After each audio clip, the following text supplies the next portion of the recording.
365 दिवस 365 तोंड लावण्याचे वेगवेगळे प्रकार आपण बघत आहोत. तर यामध्ये आता तुम्हाला असं वाटलं असेल की काकडीचं काहीतरी करते, काकडीचं काही करणार नाही. म्हणजे काकडीची चटणी, काकडीचा कोरडा, काकडीची कोशिंबीर आपण करतोच, पण आज आपण बिना काकडीचा मस्त तोंड लावणीचा पदार्थ करणार आहोत, ज्याचं नाव आहे ताकतव. अस्सल पारंपरिक पदार्थ आहे आणि जेवताना डावीकडे खाण्यासाठी अफलातून आणि बहारदार हा ताकतव होतो. नमस्कार, मी मधुराज रेसिपी फूडीमध्ये तुम्हा सर्वांचं खूप खूप खूप मनापासून स्वागत. 365 तोंड लावणीचे प्रकार तुमच्याकरता घेऊन येणार आहेत. चटण्या, लोणच्या, कोशिंबिरी. आता मला विचारायचं नाही की तोंड लावण्यासाठी किंवा बाजूला भाजी खायचा कंटाळा आला तर वेगळं काय करू.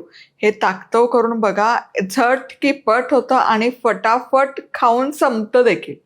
तर साहित्य आणि कृती स्टेप बाय स्टेप आपण बघतो. सगळ्यात आधी काय करूयात, आल्याचा तुकडा, अगदी थोडासा, अर्धा इंच आल्याचा तुकडा आणि 2 ते 3 हिरव्या मिरच्या. मिरची मात्र जास्त घ्या कारण मिरचीचा स्वाद खूप छान लागतो. आणि हे ना थोडंसं आपल्याला ठेचून घ्यायचं आहे. खूप बारीक करायचं नाही आहे, फक्त रगडून घ्यायचं, त्यातला म्हणजे आल्याचा स्वाद छान निघेल. चला, ठेचा तयार आहे. हे बघा, थोडे थोडे मिरचीचे तुकडे आहेत, पण आलं छान कुटलं गेलं. या आल्याची चव आहे ना या ताकतवमध्ये कमाल लागते, त्यामुळे आलं अजिबात स्किप करायचं नाही. ताकतव करायचं तर दही तर अर्थातच लागणारच. दही काय केलं, मी चाळणीतून गाळून घेतलं, म्हणजे ते छान असं एकसंध होतं, कुठळा राहत नाही. आता बाकी काय काय साहित्य घेतलं तेही बघूयात. 5-6 कढीपत्त्याची पानं, अर्धी वाटी बारीक चिरलेली कोथिंबीर, चिमूटभर मीठ, 1 चमचा साखर, चिमूटभर हिंग, 1 सुकी लाल मिरची, जिरं. चला, आधी फोडणी तयार करून घेऊयात, कारण फोडणी हलकीशी आपल्याला थंड करून घ्यायची आहे. तर 1 टेबलस्पून म्हणजे 1 मोठा चमचा तेल गरम करून घेतलं. यामध्ये सगळ्यात आधी जिरं मस्त फुललं. जिरं छान असं खटाखट फुललं पाहिजे बघा, कारण जिऱ्याचा स्वाद या ताकतवमध्ये कमाला लागतो. चिमूटभर हिंग, थोडं जास्त घातलं काहीच हरकत नाही. कढीपत्ता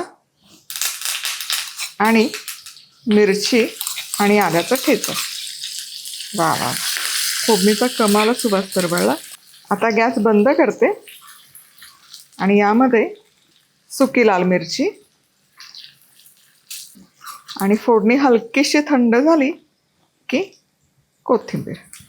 कोथिंबीरीचा स्वाद फोडणीमध्ये खूप कमाल उतरतो, म्हणून फोडणीतच घालायची.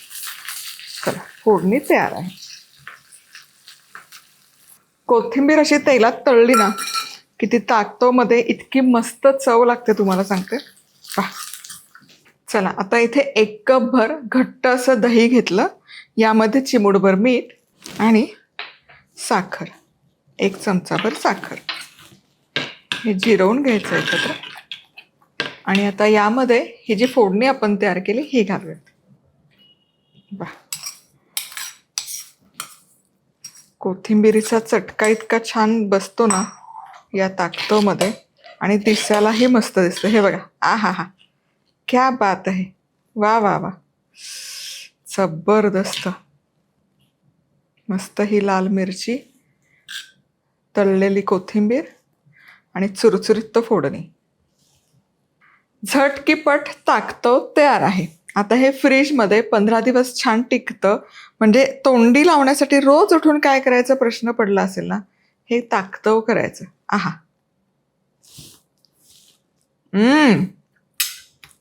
इतकी वेगळी चव आहे, तुम्हाला सांगते. दिसायला अगदी साधं दिसतंय तुम्हाला, पण आल्याची, मिरचीची, सुक्या लाल मिरचीची, कढीपत्त्याची आणि ती तळलेली कोथिंबीर, करून बघायचं, थांबायचं नाही. 365 दिवसाचं चॅलेंज घेतलंय. आता मी तुम्हाला रेसिपी दाखवते, तर तुम्ही, माझा तर हट्ट आहे, घरी करून बघा, फोटो काढा, मला इंस्टाग्रामवर टॅग करा, जीमेलला पाठवा, जिथे टॅग करायचं तिथे करा, पण करून बघा, खाऊन बघा आणि खाऊ घाला.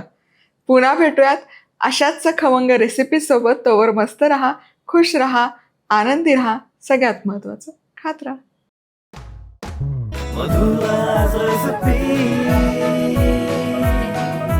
मधुराज रेसिपी, महाराष्ट्राची अस्सल चव.